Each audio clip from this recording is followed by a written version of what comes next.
Welcome to A Styled Life, the podcast for purpose-led female founders and senior leaders ready to use style as a powerful tool for confidence, impact, and influence. I'm your host, Alex Standley, multi-award-winning personal stylist, speaker, and sustainable fashion consultant with 2 decades of experience in the fast-paced world of fashion. Join me as we redefine success from the inside out. This podcast isn't just about clothes. It's about personal power, purposeful style, and creating a life that aligns with your values. So whether you're running a business, leading a movement, or stepping into your next chapter, you're in the right place. Each week, we'll dive into the world of personal style, sustainability, female empowerment, and living with intention through real stories, expert insights, and plenty of inspiration. Welcome back to A Styled Life. Today, I'm really excited to be joined by Dani Diosi, menopause support coach, qualified hypnotherapist. She's also an NLP Master Coach, a mind coding practitioner, and a trauma therapist. So I'm really, really happy to have you here, Dani. For anyone listening who might not know you, can you tell us a bit about who you are, what you do, and why you do it? Like, what's your big mission? Yeah, sure. So I, as you said, I'm a menopause support coach, but I really feel that title doesn't kind of give a clear explanation of the work that I actually do. So I work with women who are going through that menopause transition. That's premenopause, perimenopause, and actually as we come out the other side and are actually postmenopausal. I can help support them in understanding where they are in that journey, because it can be so confusing. There's so many different words. What does menopause actually mean? What does it apply to? So I can help them understand where they are in that journey. I also can help them explore what options are available to them to help them feel better. So whether they're choosing to replace their hormones, for example, go on HRT, or in some cases choosing not to go down that route and look at the sort of the complementary choices out there that can help them during that time. Support them with their nutrition. I'm not a nutritionist or a PT, but I can kind of help guide them in the right direction, help them to understand that how we fuel our body and move our body is essential during this phase of life. Definitely. But my main focus, if you like, is working on that mindset. Because during that whole menopause transition, even if you think you've worked through stuff, because of the neural shifts that are happening, a whole host of self-confidence issues, self-love issues, everything can just kind of come up, trauma resurfacing. So that's how I help them work through those. And how did you come to doing this work? Because I know you've had a career pivot recently. So tell us a little bit about, why you're so passionate about it and why you came to this work from what you were doing before. Well, it's really interesting. I've always worked, like past, 20 or so years, I've always worked with women going through hormonal transition. So initially my focus was working antenatally, so pregnancy, birth, and postnatal. But I felt as my life was kind of moving further and further away from when I had my own babies. I mean, my eldest girls are 23 now, and my youngest is 20. And what was happening to me, I felt less and less aligned, if you like. I know it's an overused word, but it feels really appropriate to use in this sense, with the work I was doing with pregnancy. And I decided, because of my own experiences and my own journey, to focus on supporting through the menopause transition. Really, because when I was going through it, or the start of it, it was so life-changing, and not in a good way. It felt so, I love the word discombobulating, but that really kind of, gives a really accurate description of what it felt like, because you lose your true north in a way. You're kind of so unsettled as to why you're feeling the way you're feeling, how you're feeling the way it just doesn't make sense anymore. So through my own journey, my own kind of exploration of what's available, my own work on my mindset, that's what got me to where I am today, and why I feel so passionate about supporting women through this phase. I think that's when it's most powerful as well, because when you've actually lived and breathed it, and, you know, you're not just talking about something that's hypothetical, you've actually been through that experience yourself. I think it's so much more powerful because you can truly relate and you know how it feels and you know what worked for you. And although, you know, we were having this conversation yesterday, weren't we, that everybody's experience is different. So you've obviously got to apply that individually for, you know, what works best for that person. But I think it's so much more powerful when you're creating something from lived experience. Absolutely. And I think it gives the sort of the empathy, you know, and everybody is different and everybody's story is different. And the reason why they are responding in certain ways is different. But yes, menopause is becoming more spoken about, and that's brilliant. But really understanding it, really kind of appreciating that it's not just hormones, it is not a gynecological issue, is really important, because it goes so much deeper than that. And actually, menopause is happening because of what's going on in the brain. You know, we tend to think because it's hormones and it's kind of related to the ability to produce eggs, and, you know, obviously your eggs are in your ovaries, etc. Most people think it is gynecological, but it's not. It's actually very, very neural. And even understanding that can actually help people to understand, okay, that makes a lot more sense now. That's not talked about, though. No, and I love that your approach is very much centered on that. And obviously, as a hypnotherapist and mind coding, like, you have to tell us a bit more about how that works. But I think it's so important, because I see it with my clients as well, that it takes a lot of work to overcome, you know, the changes that you're experiencing in your body and the way that you feel about yourself. And, you know, like you said, it really can knock your confidence in a lot of different ways. And all of that is related to your mindset and your emotions and how you feel about yourself. So I think that's the most powerful work that you can do. Obviously, you know, medication and everything is amazing to support as well, but no, absolutely. And it's such a sort of, you know, talking about how your body changes. It's not just women. Women are subjected to what society's belief of how a woman should look, which is young and beautiful. And most people, because again, that's how society has kind of delivered that message through media, etc. Most people equate being young and beautiful with being thin. And most women, I say I'm generalizing, but I'm sure, you know, if you ask, the majority of women would kind of agree with this. Most women have spent their lives trying to achieve a certain type of body shape. Menopause is associated with aging.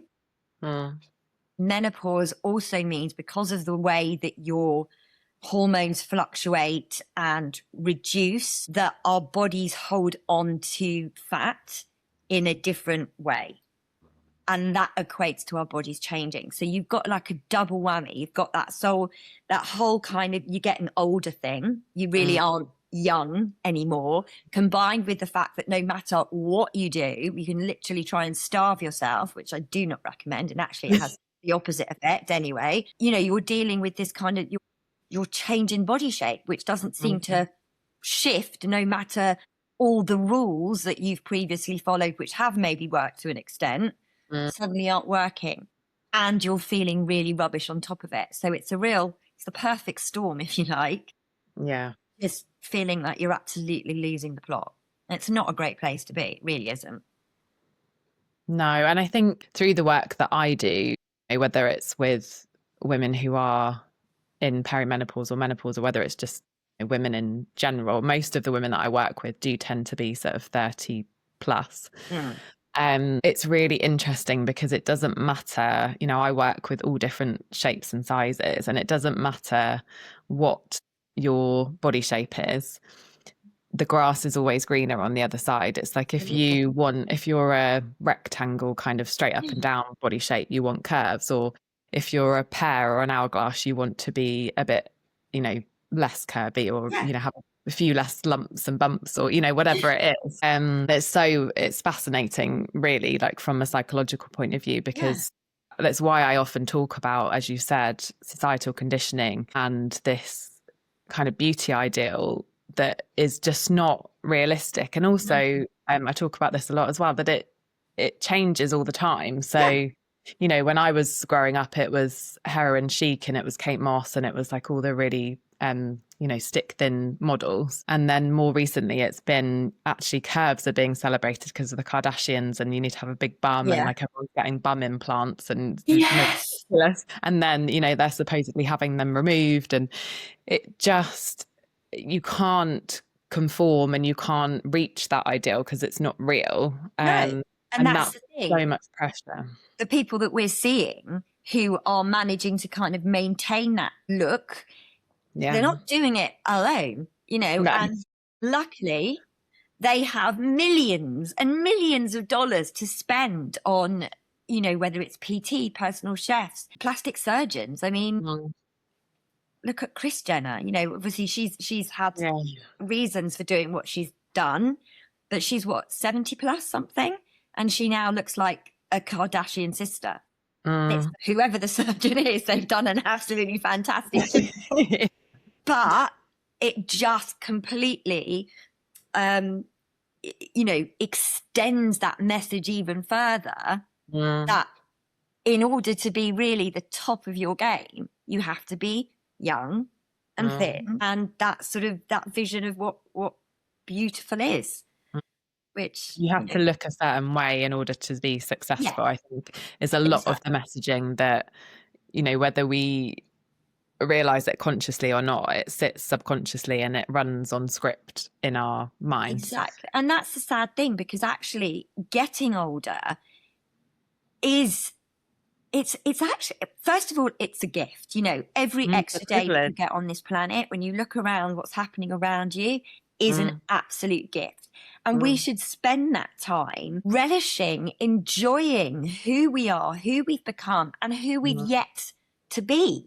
Because just because you're reaching that stage of menopause, life is not over.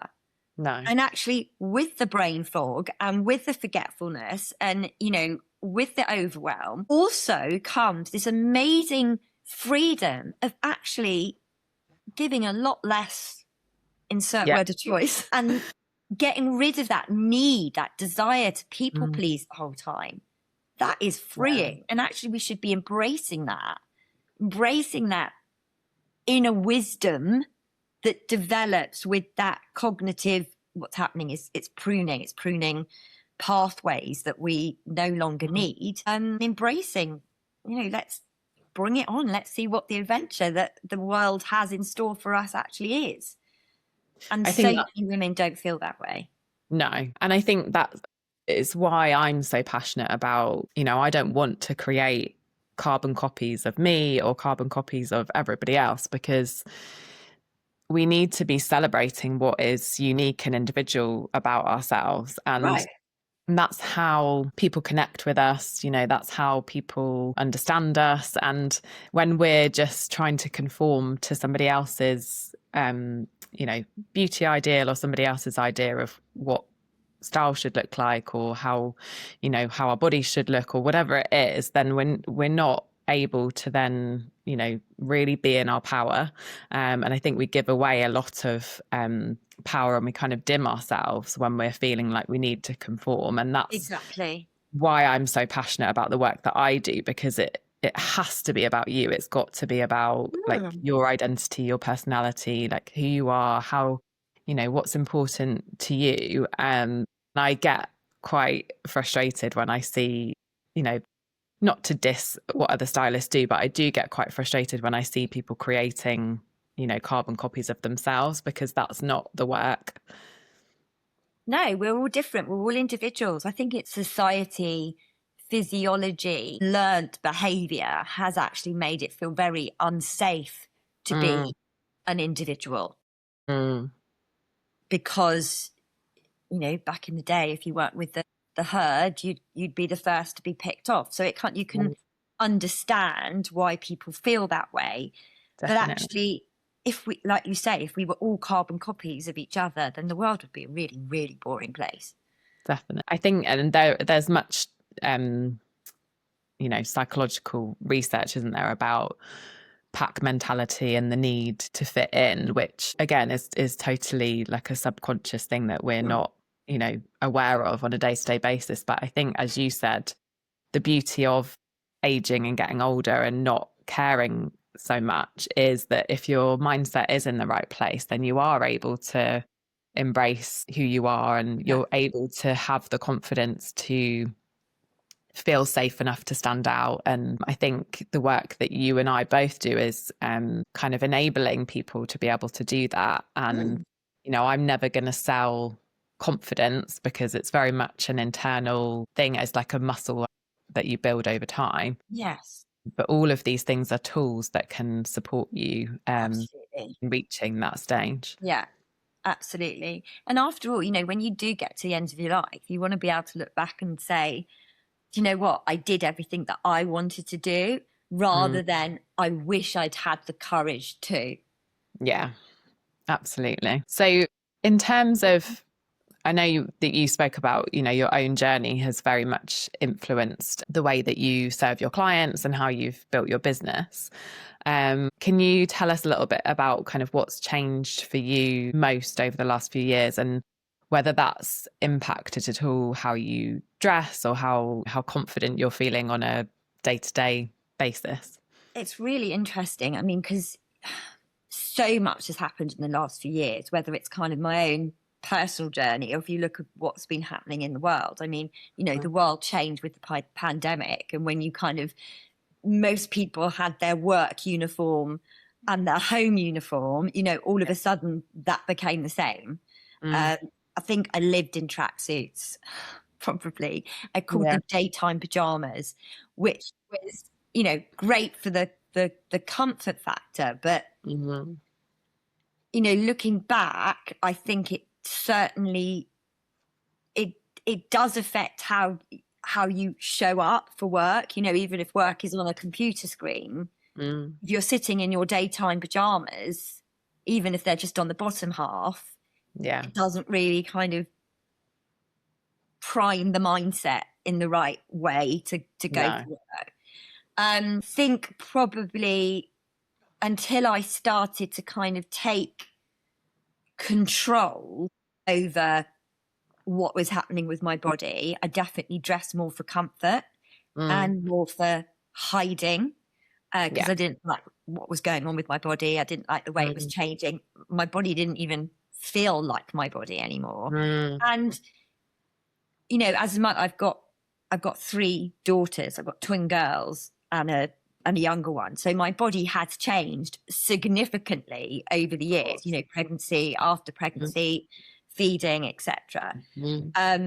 But menopause or perimenopause definitely felt like a whole other game. It felt very different.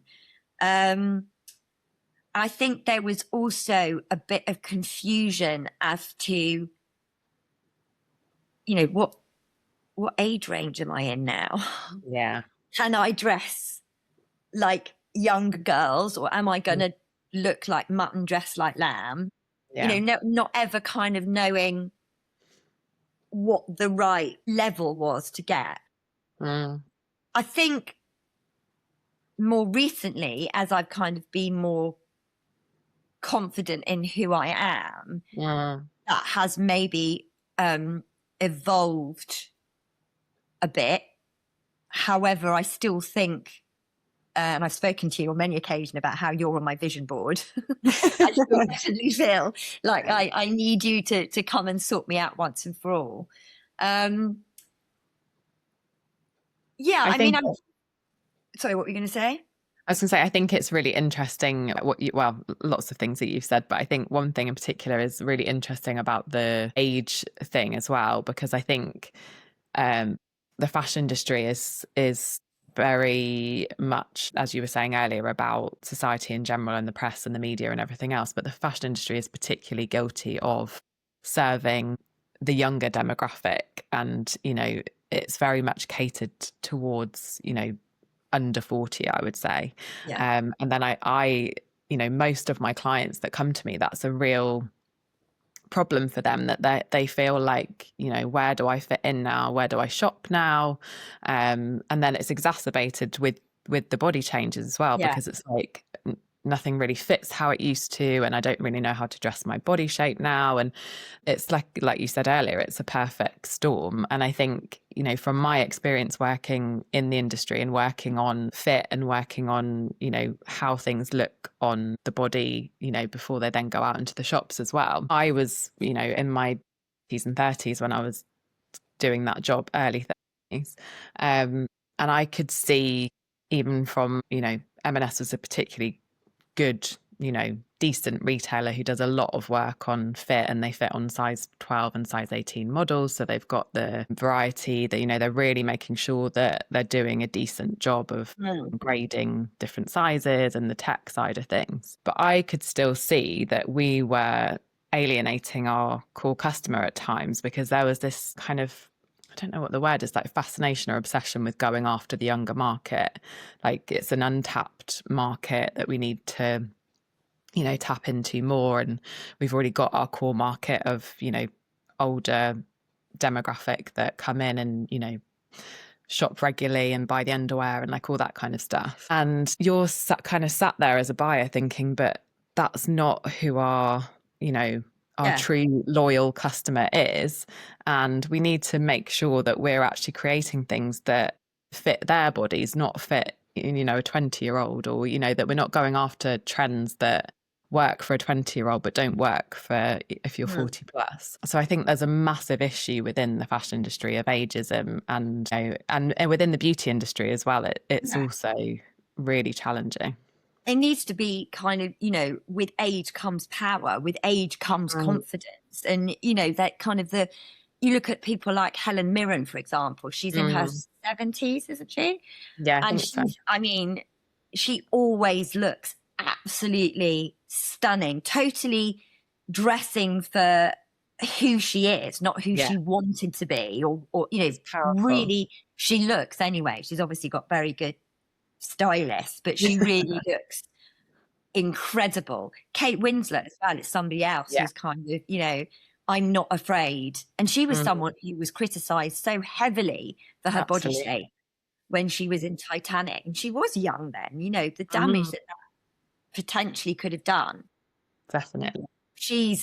I think she is the same age as me. Can't remember whether she's slightly younger or she's slightly older, but she's a really good, powerful advocate. And also, aging is beauty. Yeah. And dresses, she always looks amazing as well. And I think it is so refreshing, especially because the messages that we're getting are so confusing. On the one side, you've got plus size models, which need the plus size in front of them. Yeah. And then to say, hey, guys, it's absolutely okay to have your curves. And then there's so much, emphasis now on the fact that the weight loss jabs are available and are basically that quick fix, which they're not. And actually, I'm a total advocate for them, because in the right circumstances, they can absolutely make a huge difference to people. But you have to do the work alongside it. You can't just take that and everything goes away. So it's so confusing. So we kind of need more.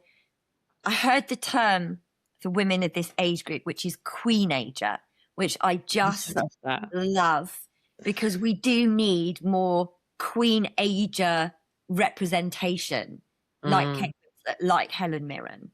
Judi Dench, bless her, she's amazing as well. We need more of that representation, rather than everybody trying to look younger, different from how they were. Because,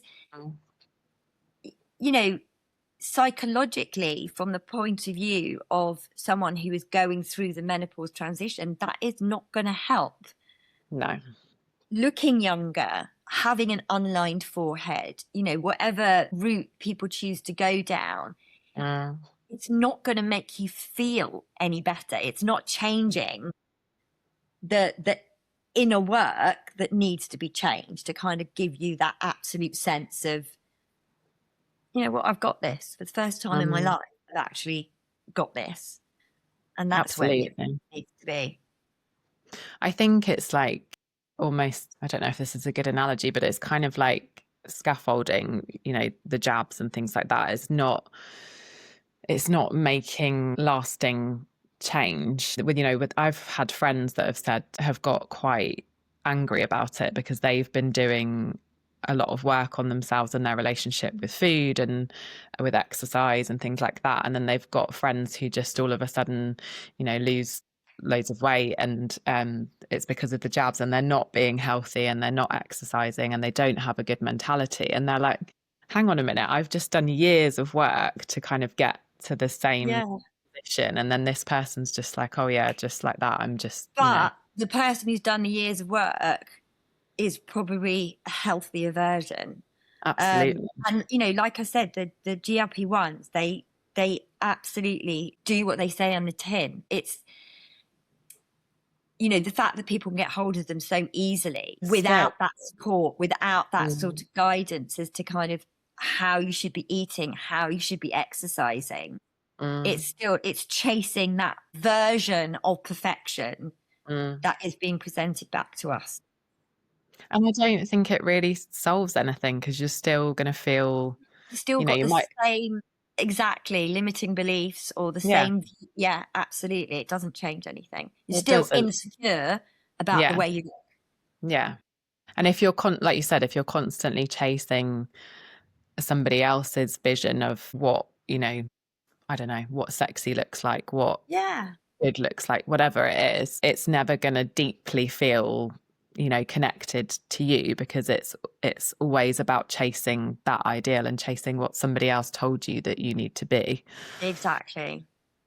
Yeah. Exactly. So we've talked quite a bit about this already, but what common themes do you see coming up for women in perimenopause and menopause when it comes to things like this? So like body image, personal style, confidence.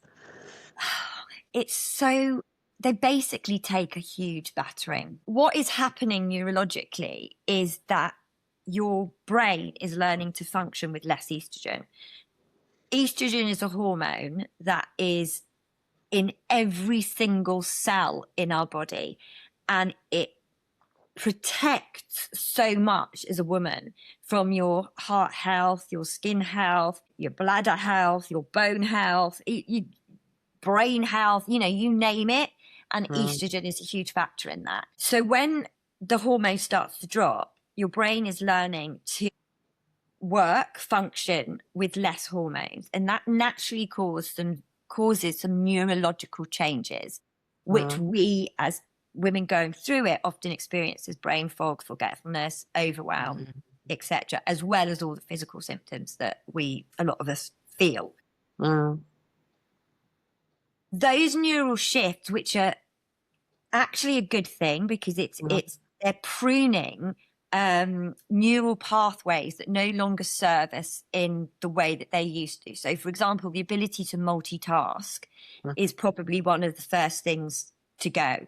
And whereas, you know, in your premenopausal years, you could juggle all the things all of the time and, you know, carry on regardless. Yes, you were tired sometimes, but, you know, it kind of worked. As we get older, that focus becomes much more inward. You know, historically, at this stage, the older woman would become the wise woman, you know, the advisor of the rest of the tribe, the one that they would go to for that sort of innate wisdom, that innate knowledge. And obviously, by the time she'd gotten to that stage, she no longer had young children to take care of. That is just not the case nowadays. You know, women are having children older and older. So by the time that they are actually starting their menopausal journey, that menopausal transition rather, often their children are young. So there becomes that sort of strategic difficulty that you need to be able to multitask, but your brain is not letting that happen. Absolutely. And that obviously kind of increases massive feelings of self-doubt, which probably were always there, but because we were so busy juggling all the things, we're able to kind of put it away. I'll deal with it later. All those negative beliefs about yourself, which again, maybe you previously done some work on, maybe you thought you dealt with it, maybe it was, you know what, I'll think about it later, or I'll just carry on doing the manic exercise, doing the manic dieting, you know, whatever, to kind of keep that inner demon quiet. It becomes impossible. So not only do you feel like you're losing the ability to function effectively, also feeling like you're losing the ability to look, feel, be this perfect version of yourself that you were always striving to be. Which kind of, you know, is a bit of a going against what I've said is the ideal, but is we carry so much as women, and we get to this stage where our sort of our neurology is actually saying, and our physiology is saying, enough. Yeah. Can't do it anymore. So all of that stuff tends to come out. And like I said, it's resurfacing trauma, and that can be trauma with a big T or a little t. You know, it doesn't necessarily, the event itself isn't what's important. It's how your nervous system has reacted to it. You know, it's definitely themes of, I'm doing all the exercise I always did, I'm eating the way I always did, and I'm actually putting on weight and feeling more tired.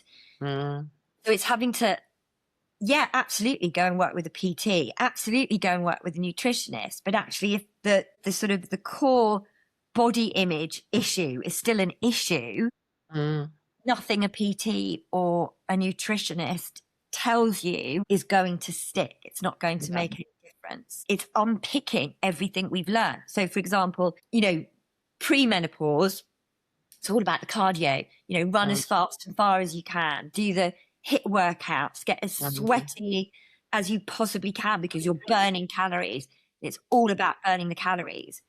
When we get to the menopause stage of lives, that's actually going to have a counter effect. That's actually going to make you retain weight because that type of exercise retains cortisol. If a menopausal woman's nervous system has the cortisol, it's sensing danger. So it's kind of purposely putting her into a fight or flight setting. If we're on fight or flight, we need to kind of hold on to every ounce of fat that we have within us, because that's what's going to help us to survive. Obviously, that is not the effect that most people want to happen. So it's do less cardio, do more strength, actually eat more regularly to kind of keep your blood sugars level. And for a lot of people, that is really difficult because it goes against years and years and years of conditioning. Definitely. Confidence issues come up all the time. People have been in their job, they're 20 plus years, they're extremely experienced, they're senior levels, and all of a sudden they're in a meeting and they can't remember what they were supposed to be saying. Yeah. And that makes them doubt their ability. Their imposter syndrome starts speaking up. Their inner critic becomes louder and louder, and they seriously start to question their ability to do their job. It's those things, not being good enough, not being slim enough, not being young enough, which if you can sort those out, or at least kind of help them to be at peace with that and realize that this is a different journey now, you're on a different part of the journey, and what they can do to kind of maximize the benefits of being in that part of the journey, then that is when the differences starts to happen. They start to feel better inside, and that starts to show more on the outside. Do you see that, because I know you said obviously you think you've done a lot of the work, and then when you get to this stage that you realize that, you know, I mean, I'm a great believer that the work's never done. It's like an ongoing journey. But do you also see from a positive point of view that if people have addressed, you know, trauma and self-esteem issues, and they've done a lot of work, perimenopause or menopause, that actually helps to support them through that journey, because mindset is such a big part Yeah, of navigating. absolutely. But I think, the thing is, you don't necessarily know what mindset monkeys are lurking there until the No. mindset monkeys decide to show themselves. Yeah. Personally speaking, I was someone who thought that I had done a lot of work. My career has always been centered around the subconscious and neurology of what's going on in those hormonal transitions. So I kind of thought, I've got this. I know what I'm doing. And then all of a sudden, woof, and you think, actually, I really don't. I think where people need to feel okay is asking for support. Definitely. Again, the message that has come down from generation to generation and again from society is that you're supposed to just get on with it. You're supposed to carry on as normal. And if you're, breaking apart inside, well, that really doesn't matter as long as you get dinner on the table. Yeah. And, the washing done. And I think, yes, obviously, if you have done a lot of mindset work, then possibly that does make a difference to an extent. But I think there's always that feeling that, letting people down, not doing my job as a mother or as a partner or as a daughter, because often nowadays, when women get to being perimenopausal and menopausal, if they have children, then it's not just the children they've got to look after. They've also got their parents who perhaps need a little bit more support than they had previously. And it's actually learning to not shirk those responsibilities, because obviously that's just what happens. That's not, but it's making it a priority to put yourself first at least some of the time. Definitely. We talk about our self-care and everyone kind of raises their eyebrows and go, yeah, I'll tell you when I can find a minute to do that self-care. But it's that needs to change as well. And even if you do have a very strong mindset and you are a very, what you describe as tough person, if you don't put yourself first at least some of the time, if you don't put your own oxygen mask on first, then that is going to come back and bite you in the bum, so to speak. So it's kind of learning to make time for that, managing your other responsibilities in a different way from how you've been managing them before, because you're going to burn out. I think it's really, we've all got busy lives and we've all got excuses as to why we can't prioritize ourselves. And I think, I've definitely found that since becoming a mum as well. And I think it's interesting because I think my husband was ready, to have children before I was, because I knew the impact that it was going to have on me and on my life, and, how my priorities would shift and how much it would really change everything for me, and, very little for him really in a lot of ways. And I think it's the same kind of thing. And I think I have had to be quite kind of strict with myself in terms of making the time for myself. I get up at 6 a.m. during the week so that I can work out and just have time to myself that, isn't always uninterrupted, because sometimes my 6-year-old will get up and join me. But most of the time I'm able to carve out that time and do something for me. And this is, something that the PT whose membership I'm in talks about a lot, is, literally half an hour or 20 minutes. Like, if you cannot give that to yourself, what is going on in your life? Because you need to protect that. If you can't give yourself half an hour a day, you seriously need to sort of look at your life and how you're managing yourself and managing other people. Absolutely. And it's so important because, and what you said, you can always find reasons and excuses why it's not possible to do it. But actually, if you think about how much time what an individual, and I completely hold my hands up to being guilty about this, spends time wasting time, whether it's kind of faffing about for just the sake of faffing about, or scrolling on, phones.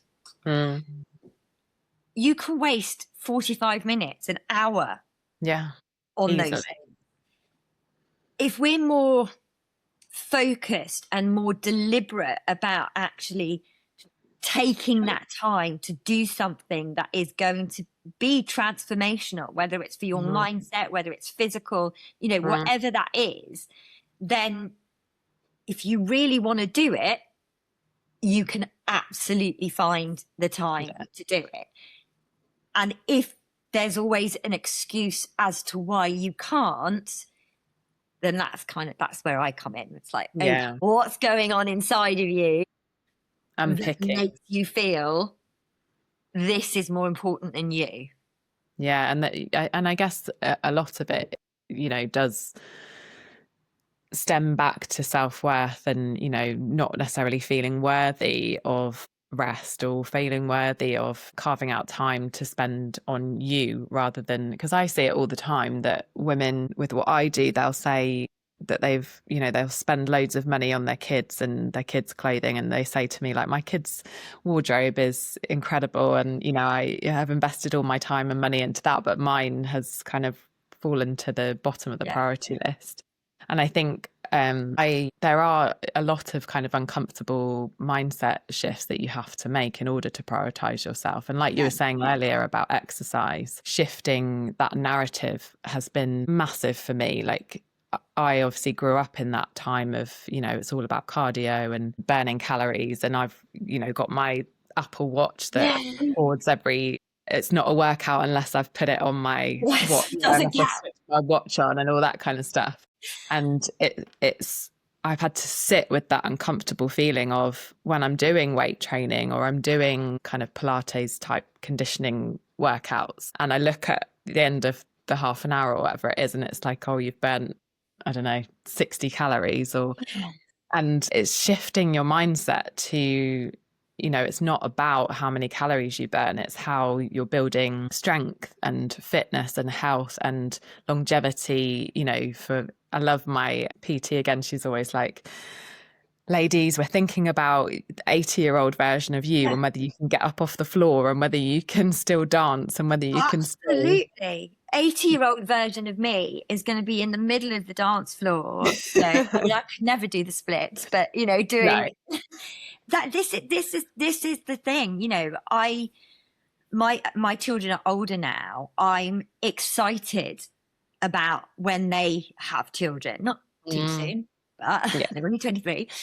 But I'm excited about that. I want to be at a stage where I can really focus on my grandchildren in a way that I couldn't focus on my children. I want to be getting down on the floor with them. I want to be giving them piggybacks. I want to be walking. I plan to be here for a very, very long time. I've got far too much to do to not be.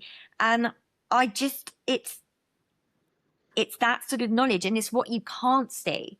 It's interesting you say that you kind of marked off success by how many calories it looked like you were burning. But what you can't see by doing strength training, what you can't see by doing the Pilates conditioning, is you're strengthening your muscles, which are supporting your bones and protecting your bones, which means you're less likely to have fractures and you're less likely to have injuries. Those are the sorts of things that we should be working at. Those are the sorts of messages that the health industry, the fashion industry, the beauty industry should be relaying rather than exercising to be thin. Yes.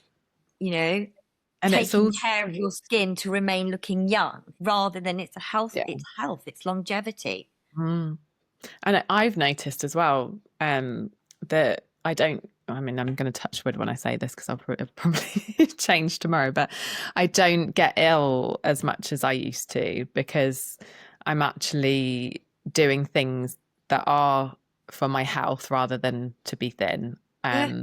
In terms, like exactly what you were saying earlier about, you know, nutrition and exercise both, that I'm not focusing on what's going to make my body thinner or what's going to give me a flat stomach or, you know, all of those narratives that I've grown up with. I'm focusing on what is going to help to support the training that I'm doing and what I'm eating and what is going to nourish my body. And don't get me wrong, I still enjoy cake and eat But crap. why shouldn't you? Why But yeah. shouldn't you? You know, life is all about balance. It's not about, and I think that is also one of the mental changes that is such a huge shift because, you know, it's denying, binging, then feeling absolutely guilty for it, denying, and then binging, you know, which is exactly why women fluctuate, and even more so when you get to perimenopause. And you know, the work that you're doing now, when you get to that stage, is going to stand you in really, really good stead.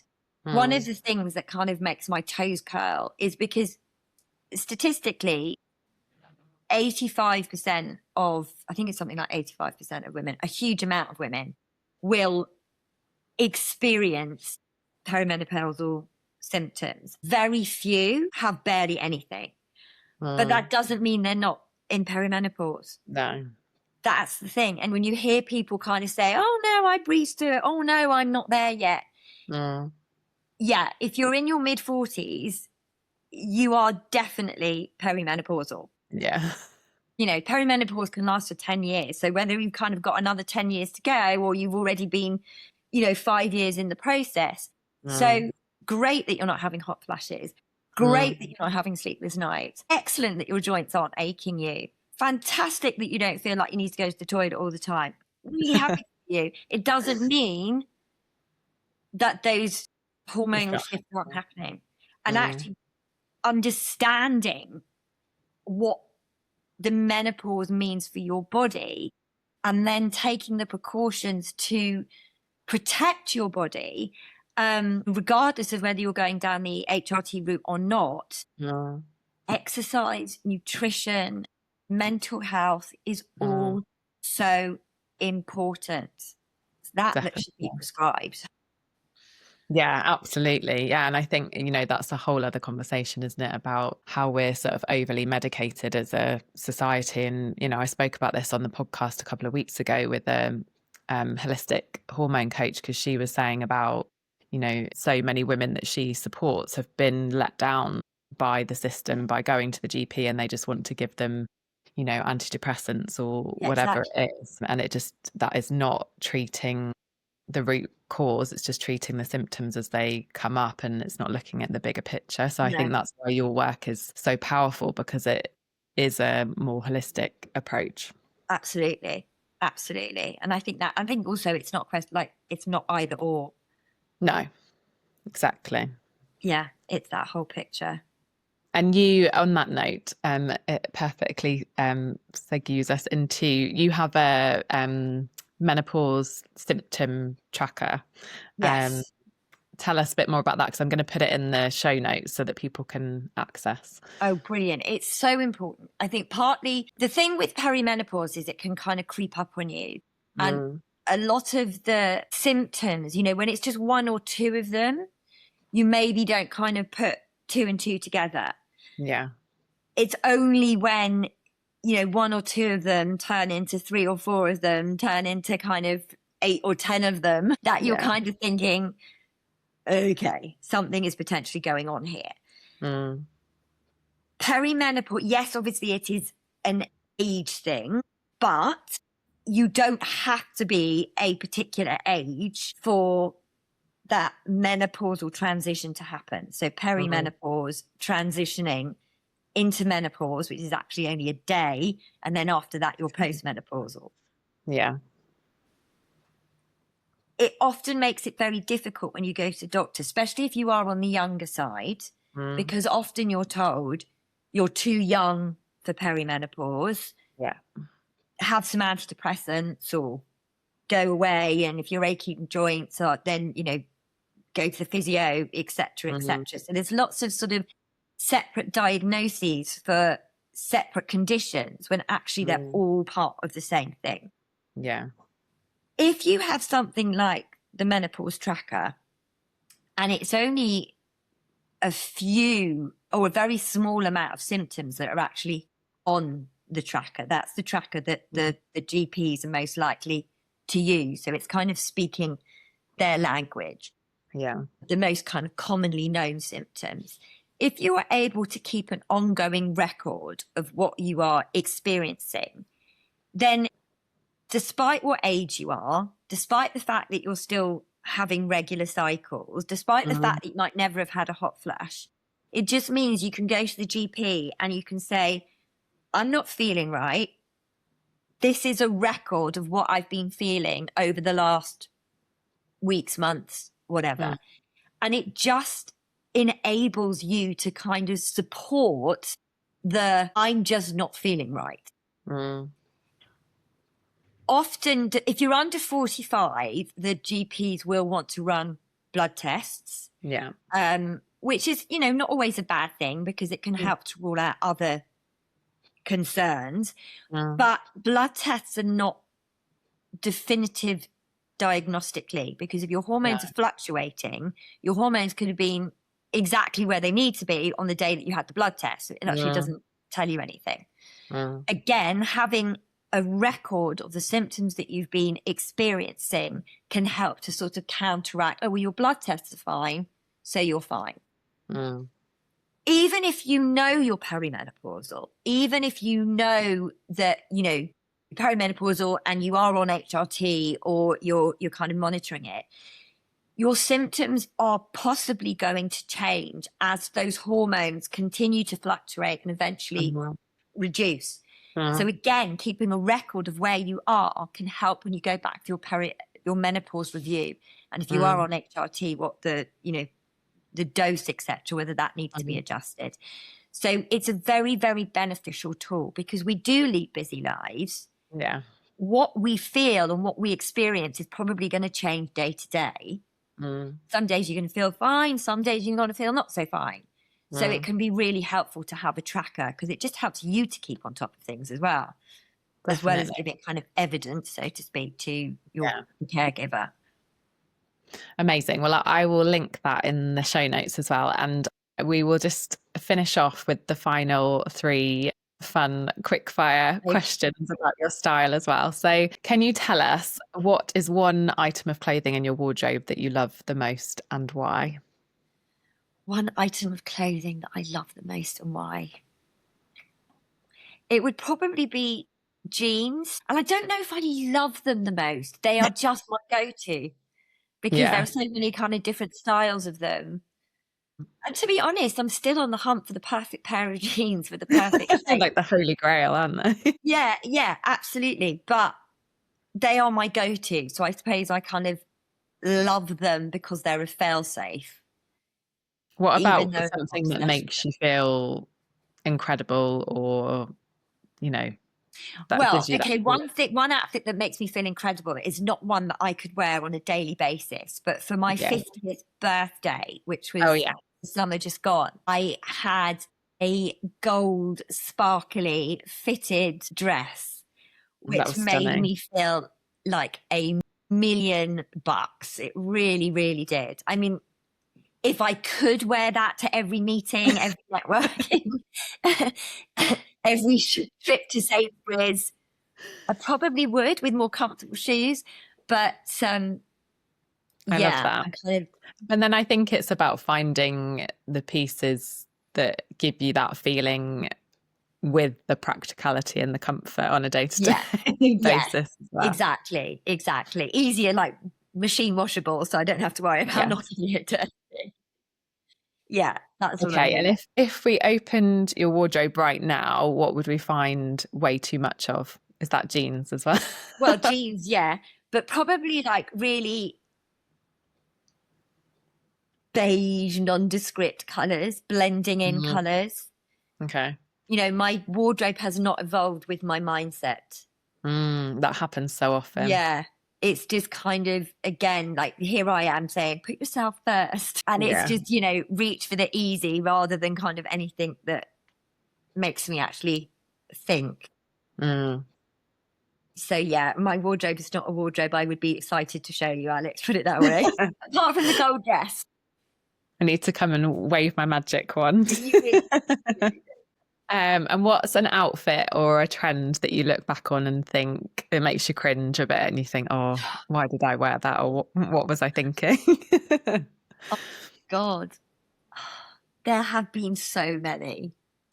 There have been so many. An outfit or a trend. Oh, I don't know. You've got me really thinking now. The 80s fashions. Oh, God, yes. I'm suddenly having really nightmarish flashbacks of reversible jumpers. Oh, God, yeah. That was so the thing in the 80s. Love it. Because they were reversible, they were like extra bulky. Yeah. They had, I don't know, like you could kind of pull them apart almost like there was something in the middle. Like, yeah, that was not a good look. Or anything with a dropped waist. Oh, yeah. Yeah, it's never the most... Not good on my teenage or preteen body. I don't think No. it would look good on me now, to be fair. Dropped waist. I don't think... I don't think there's many people that's the most flattering of silhouettes for. I'm not quite sure who was behind that particular. Most 80s fashion in general, I think, could probably do one. When they brought back puffballs for a very brief period, a couple of years ago. Yeah. Like, no! I'm not going back there. No. Yeah, so anything 80s would probably go. I love Well, thank you so much. It's been such an interesting conversation, and I'm sure that the women that are listening will have got so much from what you shared. So thank you. And I will share with everybody in the show notes, but let us know where the best place is to connect with you as well. So I'm on Instagram, it's Dani Diosi Coaching, or you can email me on Dani@Dani Diosi. Amazing. Thank you so much. Thank you for tuning in to A Styled Life. If today's episode resonated, the best way to support the show is to share it with another trailblazer or leave a quick review. And if you're ready to align your style with your next level of impact, head to the show notes to book your free style strategy call. Because when your style aligns with your purpose, the world takes notice.